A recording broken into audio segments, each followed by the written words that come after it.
Hi, my name is Amrai, and today I'm going to be talking about why everything feels like an advertisement.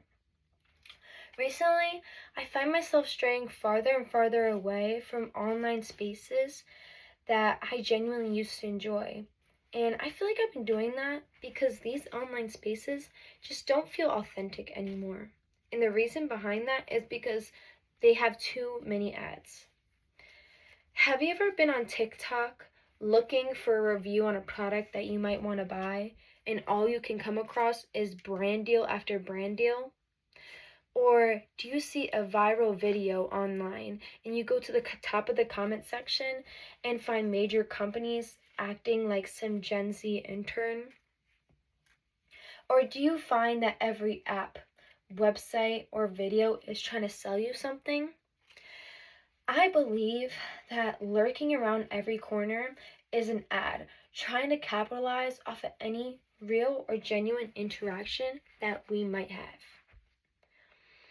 I find that marketing professionals like Benjamin Borenstein research that companies will collect people's personal data in order to create targeted ads that will market their products.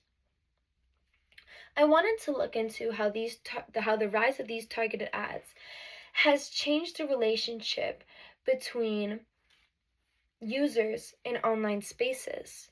And I found that many people have experienced ad fatigue. And ad fatigue is when people are tired of being constantly bombarded with the amount of advertisements they come across, and they simply stop giving advertisement any interaction at all. And if you feel that same way, you're definitely not alone. So today, we're going to be talking about how the rise of data collection has made ads more persuasive than ever, and how it's changed the relationship between media, consumers, and brands. Marketing scientists like Eddie Ning find that firms will collect people's data and online activity in order to predict what they will buy. And using that information, they'll make their advertisements seem more disguised and more appealing towards users so that they won't notice that they're ads. Nowadays, the boundaries between ads and people are so blurred that you can't even tell the difference. When I go online, I find that influencers are like real people, but they act like brands. And then real people want to be influencers, so they'll sponsor brands for free, hoping that they can someday do a real ad. And the craziest thing is that many people don't know where a lot of data collection takes place. Researchers have found that a lot of data collection takes place in a lot of homes where we might not suspect, such as thermostats, security cameras, smart TVs, voice assistants. They all collect data. And the craziest part is that most people don't know what information is being collected or how much of this information is being bought and sold between companies. Most people nowadays feel like no matter what, they'll be subjected to some type of advertisement.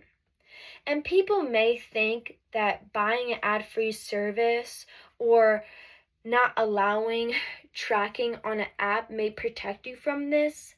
But advertisements are so deeply embedded in all our media that now it's just not an interruption in our entertainment, but really a part of it.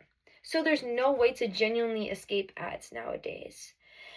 And the more persuasive the ads get, it starts to breed a certain type of skepticism towards ads that make people feel like they want to avoid it rather than being drawn in. But the more that we study the rise of the saturation of marketing and media, the more insight we'll have on the ways that consumers interact with social media spaces.